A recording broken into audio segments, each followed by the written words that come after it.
Okay. Okay. So we're back again. And Emma's gonna introduce the second song off the album, Sunday Mail. She sings lead vocalist, and just tell us what that song is all about. You see, Patrick has the album. There you go. Sorry. Yeah, I don't have a copy of it yet. You gotta get But one into your hands. I need one hit. Yeah, You you're do. right. You gotta get one in. I'm Give gonna me your order it. address. We'll send you one. Definitely. Okay. So Sunday Mail. Remember the days before 2013 where there wasn't any Sunday Mail, Oh yeah, yeah, that's true. right? We all do. And that song's kind of like, well, that was an inspiration, true, right? So it's basically on the very front cover. That's the main theme. We're waiting for a letter to come, and it's about it's a love song, waiting for a letter from my love. Postage due, it never comes. So waiting for this lover to come back is kind of like waiting for the Sunday mail. So that's the wait beneath the fading sun. You have an imagery of someone walking out to the mailbox.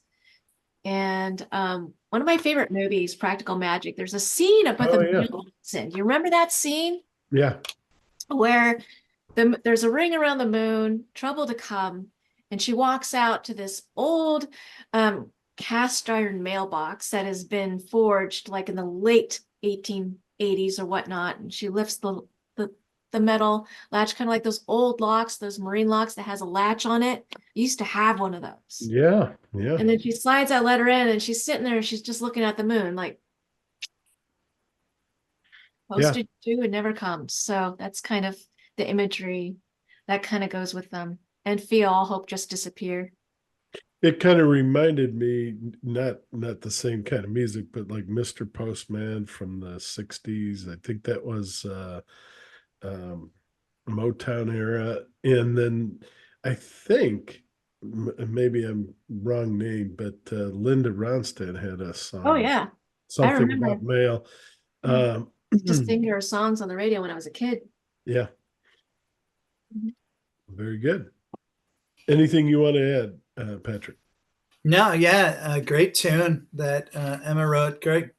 What I always love about that particular song is the harmony work that goes on it, and we actually even do cooler harmonies live on that one than we do on the record. So, because Rick gets really inventive on things. So, yeah, really, that's one of my favorite songs off the album, actually. And then there's the time bomb. Tell us a little bit about that one. That's, I guess it would be more of a rocker than some of the other songs. Go ahead. Yeah, I'll cover that one just because it's one of Ricky's songs. Ricky brought that one to us after he joined up with the band, and we basically said, "Hey, we're going to put an album out. Can you give us some submissions?" And that was one of the ones he brought forward to us. And a really cool thing about that one is he knows that when I do my bass lines, I really like to come up with my own bass lines. But he was like, "Oh, Patrick has got to be just like this." And so that bass line is an ode to Ricky because he made me play it exactly in the Note for note. fashion that it is on that song. The song itself is about some particularly destructive individual. And I asked him, yeah, I think Emma and I both asked him, "Hey, who's that about?" And he's Who's like, the inspiration of this time bomb relationship that you had? Yeah. and I And don't, you even, I think you throw in the words Helter Skelter, the Beatles famous. yeah, yeah, yeah. Rick's a cool little wordsmith with different things, and he'll borrow different, like bringing that in. Yeah, the whole Helter Skelter thing had, of course, had nothing to do with Charles Manson. It was about playground slides in England, and Yeah. that go all kinds of different directions, and they're just sort of crazy. Yep. So I think that was just the imagery he wanted for that particular deal was how out of control this relationship was, and just stay away from this person because they're so destructive. And yeah, we tried to figure out who he was singing about there, and if he knows, he's not telling us. So Right. Well, a lot of people like to give Black Sabbath credit for heavy metal. I give it Beatles credit with that song. Really, I think that was, for me, definitely, when I heard that song, I was like, "This is a Beatles." I mean, to me, that was the beginning for me of heavy metal. I But wonder, like that Skelter line, Patrick, that the slide is a great analogy and imagery for that song. I'm wondering if the person he's talking about, like, if they are like scattered, like one day they'll be this slide, and the next day they'll be that slide, and then walks in the room and I don't know which slide it's going to be. It's like, so that's the imagery I get from this person that he's singing about. Well, I love the imagery Ricky writes with, and there's a line right towards the end of that song where better get your pants on, jump out the window and run. I mean, kind of the imagery he writes is so Oh, yeah. visual. So And you don't I know love which how he slide that writes. person's taking that day. I mean, you don't know. All right. And then you switch back to sort of a more light and airy song, I think, with anything. So you got this rocker, and then, which is good. It keeps the album interesting, but go ahead and talk about anything. Yeah, I think anything's pretty, it's a pretty poppy song. And we actually, that's probably a little more back into our more Irish days, is where that one comes from. And You if you even listen to the mentioned lyrics, Sinead. it's poking fun at a few different Irish personalities, including Sinead O'Connor, Oscar Wilde, and eventually Yeah. Bono Vox. Yep. So all three of those people get mentioned in the song. But it's the chorus, if you listen around to that, it's really kind of a song of hope. So that's sort of that. I don't think there's anything much deeper in it than that. It's just sort of like kind of a fun little tune. Yeah, it has that 60s vibe, which is just, I loved it. Yeah. I think I even compared it to like the Carpenters, or there was another song that I compared to the Carpenters, but um, yeah, just really anything you want to add, Emma. Oh, it's brilliant. Okay, Spanish Arch is one of my favorite songs on the album. And talk about the story behind this. This was an incredible story, through the lyrics anyway, but go ahead. Well, I remember Patrick and I were talking about this song, and what we liked about it is that it's a story told about a time where, Ireland was fighting a lot for its independence and way of life, and a female is telling the story. And I remember when we were writing this song, the imagery of a woman picking up a rifle. Do you remember that, Patrick? Yeah. About whether or not that was real, but whether or not it was real from 1978, 77 was, I think. Remember that growing up. Yeah, there's an iconic photo of a woman holding an Armalite rifle, and leaning. She's leaned against a wall, preparing to fire, and that photo kind of became synonymous with the troubles Yeah. that were occurring in Northern Ireland.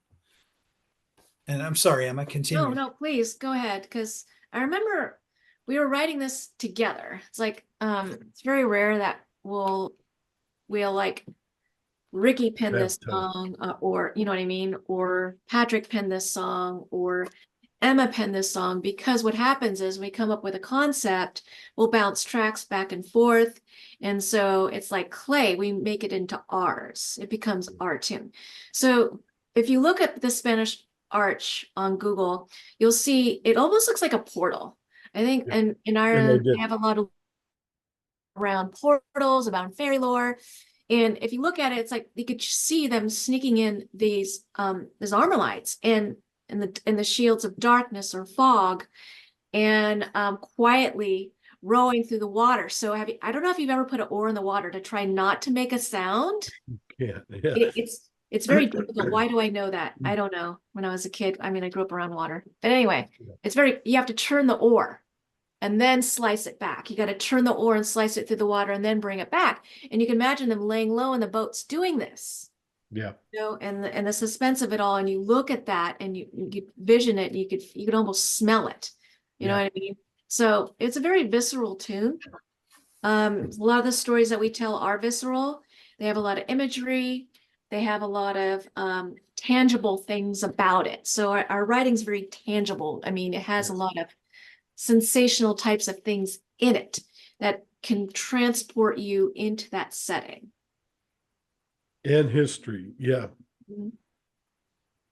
And the next one's a great example, Hallowed Ground. Excuse me. Uh, I don't know if you guys know the band The Alarm. Yeah. They Oh, had yeah. they Yeah. had a Come song on called down and meet your maker. There You Go. Yeah, good tune. But they also had a song, Hallowed Ground, which is beautiful. But to me, the first thing that hit me when I heard this, I don't know if you guys know who Steve Winwood is. Um, I'm a Steve Winwood fan of his solo albums, but also uh, about 1980s when he started coming out with his solo albums. That's when I found out that he's in two different major bands, but Traffic, and I had never heard of. I guess I had. Obviously, they played him on the radio all the time, but I never recognized it as Traffic.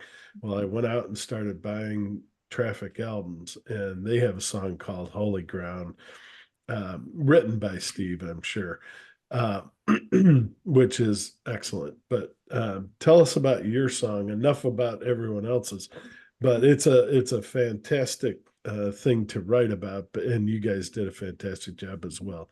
So yeah, go ahead. Sorry.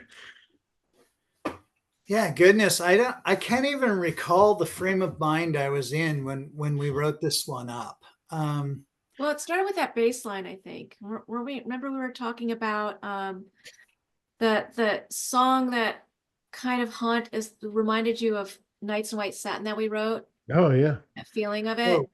yeah, there's a song off our first Mhm. album we wrote that reminded me a lot of Nights in White Satin. Moody Blues. Yeah. Just it had that flavor to it, and so Hallowed Ground. Yeah, Emma makes a good point in what she just said there. Some of our songs are written off conceptual ideas, and so they kind of develop into lyrical pieces first, almost poems, before they become songs. Yeah. Other songs like Hallowed Ground actually came out of a guitar riff, and so we're dinking around on the guitar, and all of a sudden, oh, that's cool. And then the next thing you know, we're coming up with this whole structure, and we're like, oh, we need lyrics to this, so there it is. And so a lot of times I think we write conceptually, but every once in a while, and Hallowed Ground's an example of that, we write a song that's based off a guitar riff or a bass riff or a drum riff. And yeah, it's sort of like who was that band in the 80s, the Knack, Oh yeah. my My Sharona. Sharona. Yeah. That whole song was written off a bass riff. Yep. Somebody was thinking around, came up with a bass riff, and then the song developed from that. So that happens less often with our writing, but periodically, yeah, a song will just come out of a guitar riff. And I think Hallowed Ground came from that. Now, obviously, Bass line in it. there's Yeah. a lot of mentality going on. There's a lot of thought process going on lyrically with that one as well, but that was secondary to the riff. It sort of got added on later. I'm going to jump around, but we can always come back to others. But Sure. I think probably one of the most powerful songs is Blood and Water. And it's a really powerful Irish pride, I think, or it could be for anyone, really, any native culture. But in this case, it's Irish. Tell us a little bit about that one, because stunning song. So that's Ricky all the way. He wrote this one quite a while back. Like back when he and I were in rock bands, we were in a rock band. We went and opened for the Psychedelic Furs, if you Oh remember wow. them. Did a Oh yeah. show where they were playing, and we opened for them. Love My But Way. Yeah. Yeah, yeah, those guys. Pretty in Pink, I think they did. Yeah, Pretty in Pink. Yeah, but But those, in any case, Rick wrote this way back then, and it's just sort of sat. And um, when we started doing the Irish stuff, he's like, "Oh, I could bring that one out," and so it finally made it onto an album, onto Aurora, when we're sort of getting less and less in the Irish vein. And there it is, wholeheartedly Irish. And in this case, it's obviously talking about Irishness from an Irish American viewpoint, right? Yeah. It's really interesting to talk to the Irish people about that, because they look at us and they go, "You're not Irish, you're American," you know? You haven't been through any of the history. Yeah. Yeah, but they don't understand the concept of America being an immigrant nation. And Yeah. we all come from somewhere and we identify like that. And yeah, of course, we're Americans, but we also were Irish Americans, or we're Italian Americans. So we have a grasp of our history. And interestingly enough, that history tends to be frozen Yep. as to when our ancestors came over. So, we have all these cultural ideas of Ireland that aren't really completely true anymore. Ireland, is a lot different nation than it was in the 1800s. And we have sort of a frozen view of our Irish nationality, our Irish heritage. And the Irish that came over here had a tough time getting into American culture and should be True. given the same kind of I don't know what the right word is, respect. Yeah, that's probably. So anytime somebody from Ireland says, "Well, you guys haven't done anything," take a look at American Irish. 1800s, 1700s when they first came over here, and yeah, they've done just enough. I mean, just as much as the ancient Irish have as well. They had their own battles. Yeah, they were flooding in during the American Civil War, because it was in the aftermath of the potato famines, Potato famine. Yeah. and they were getting the heck out of Ireland because they Yeah. were looking for something, where they weren't going to starve to death. right. So, and they come right into America right in the middle of the Civil War, and Yep. a lot of them ended up dying during Yep. the American Civil War. In Rick's case, though, with this song, this is really a song. He's probably going to punch me in the eye later for getting too personal with this one, but this is really, from my perception, a song about he and his father and their Okay. relationship. And I won't go into it any further than that, but that's what I think he's really writing about there. Well, writing can be very cathartic. You know what I mean? It can be very healing, it can be very validating. And sometimes that's how we find closure when we can't any other way. But it definitely deals with the struggles and why there always have to be these struggles.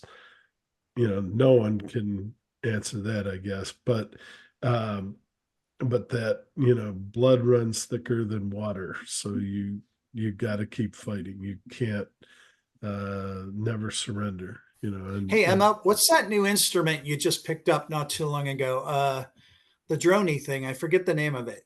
Oh, the Shruti box. Yeah, yeah, yeah, yeah. Yeah. That's a good song to add that into. Yes, we're going to as soon as we get a hold of Ricky again. Yeah, we're having a hiatus from Ricky. We're gonna have to do some shows without him because he's going through a surgery, and he'll get some recovery time, and then he'll be joining back with us. But it'll be sticking me on guitar for a while, which I do protestingly. So, all right.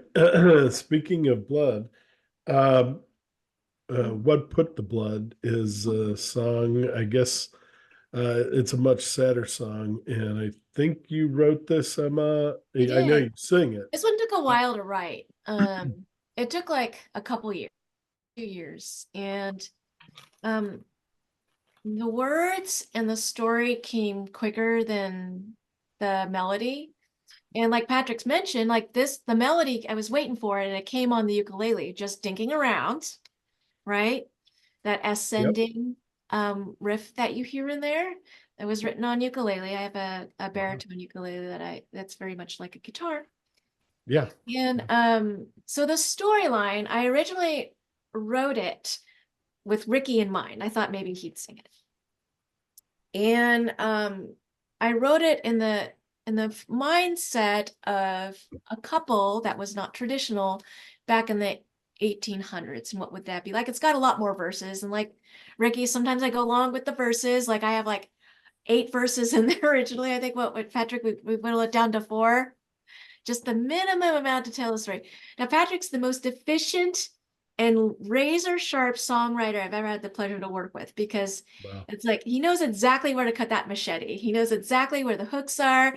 And so he's writing for everybody who has that ADD, where everyone wants music, they want style, they don't want any wasted space. He's very economical. So thank you, Patrick, for reeling me on that part. But the storyline is about how this non-traditional couple was found out by the lord of the manor. Oh yeah. And a lady, actually, there was a story that I read a long time ago when I was a kid, and I can't remember the name of it, but it was about a lady of a manor in the 1800s who married a rich landlord, and she and her handmaiden fell in love, and her handmaiden saved her life in giving birth to their children. So, I mean, I thought about how, and Ricky, about how tough things are for people nowadays who come from, are non-traditional. Now we're gaining more, like Ireland. I love Ireland for this reason. They are just so welcoming, and they see the value in people of all perspectives.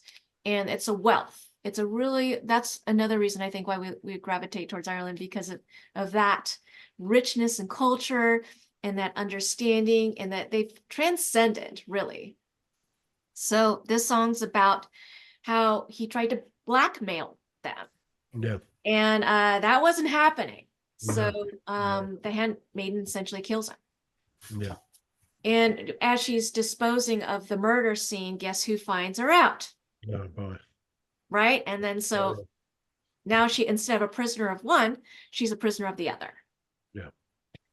So we cut out, Patrick, we cut all the lines about what we do with your children, what will we do, because back then women could no land. Yeah. What will become of your lands, but anyway, sorry, I probably went along with that. Patrick, what do you think? No, it's excellent. No, it has a lot of historical perspective. Addresses the way I always got this from what you'd written, Emma, was it really addresses the unfairness to women Yeah. in those ages. And, and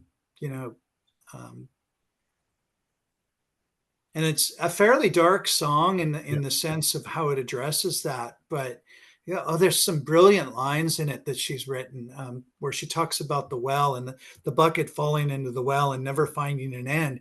And the vision of that's multifaceted, but the initial vision of that was because it's hitting the body at the bottom, where they dumped the body down into the well.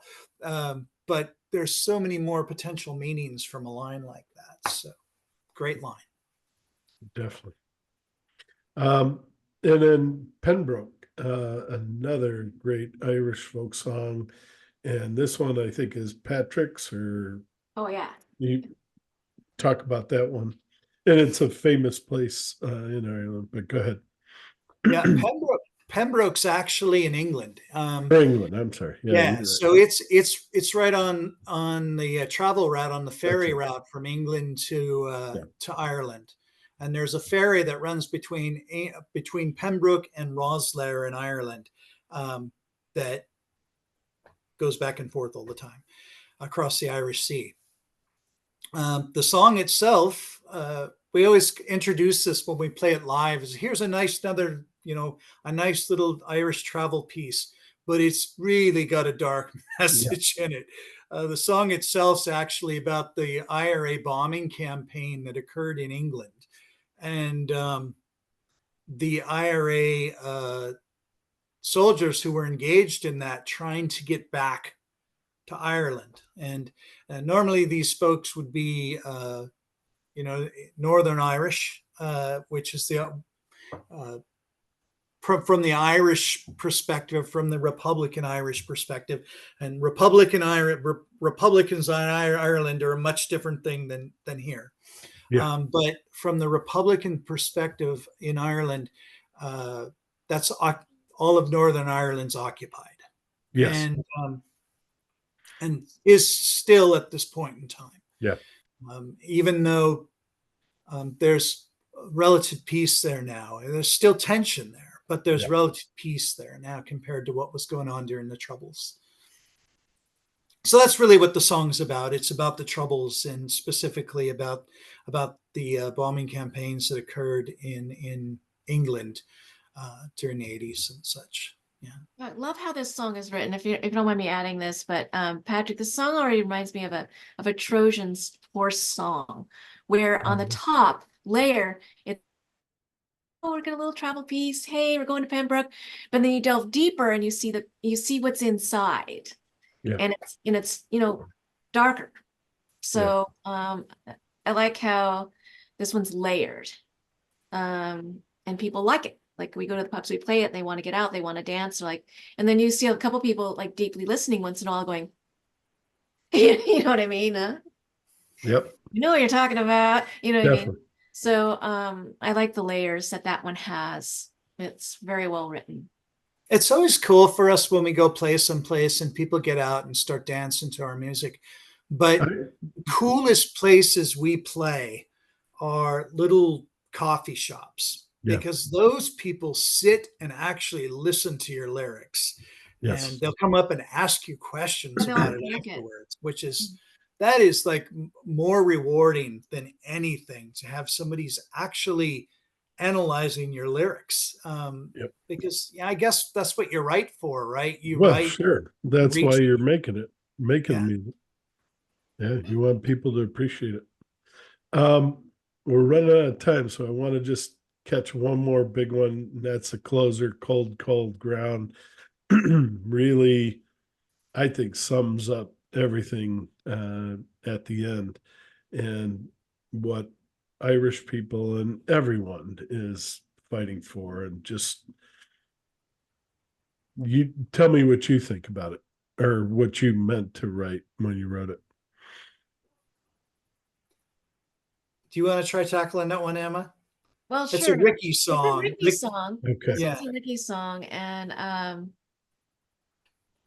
on the very surface, it's very easy to diagnose, I guess, if you will. We do some pretty amazing harmony work, Nadia and I, on this, that adds that feminine touch, that texture of the morning. Like, you can almost be at the soggy graveyard. You can almost feel the cold of the weather. You almost see the dark, the clouds and the trees overhanging the graveyard, and the solemn bells in the background, and the prayers that are being said upon this person's passing. And then you hear the women's songs as they weep, and even though it's a very simple message, the multi-layer of textures in which Ricky delivers this one and how we perform it, I think really hits home on that closure message. And there's no coincidence, it's at the end of the album. Yeah. Ties it with the bow. It does. Yeah, perfect. Yeah. I don't know, Patrick, do you have anything to add? Now, how do you follow that? Yeah, no, I Thank think you. I think she described it extremely well, and that song's. I always want to finish shows with it, and Rick's a lot of times, oh no, that's too much of a downer to finish with, but it's just such a powerful tune. Yeah, it's moving. Mm-hmm. Yeah. All right, I skipped a couple songs, but I'll open it up to you guys. Is there something you wanted to mention, or some of the other songs you wanted to mention, or anything in general that I might have left out? Just quickly, Patrick, how many albums do we have? How much material do we have for other albums? I always forget. Oh gosh, we probably got about 5 albums plus waiting right now. We write like crazy. I think I wrote 2 new songs this week. So we do this constantly, and it almost to the point of distraction. I did want to bring up on the album really quickly the song Moment. Nadia sings that Mhm. one, and she sings it in Ukrainian, which Oh, is that's really, right. Thank you. I now is being more of a fusion. Our music's more of a fusion between American folk rock, Irish folk, English folk, and now Ukrainian folk. Mhm. She's infused that flavor into us as well. And Emma has Native American heritage, and you'll hear it in a lot of her flute work, which Okay. is so very cool to add into our music as well. Well, Nadia's Moment is really unique. She penned that one. She's got some, obviously her vocals in it, but she also penned the melody and the piano part. And what's interesting about this song is like it's got all this space for this percussive heartbeat in it, which is, the Ukrainian, if you look at the Ukrainian folk, they're very earthy. They have all this color and all this dance and all this culture. And it seems to offer that in the space. It's the only song that I've ever heard where there's so much in that space. You know what I mean? Yeah. Oh, yeah. In other words, the space in this song has purpose. It is an ornament. It is a feature. And I wish, and I think you do have a translation of it, either in the booklet or I saw something with a We have something translation. online. Nadia did that for us. Okay. And I read that and I was like, yeah, now I know what she's talking about.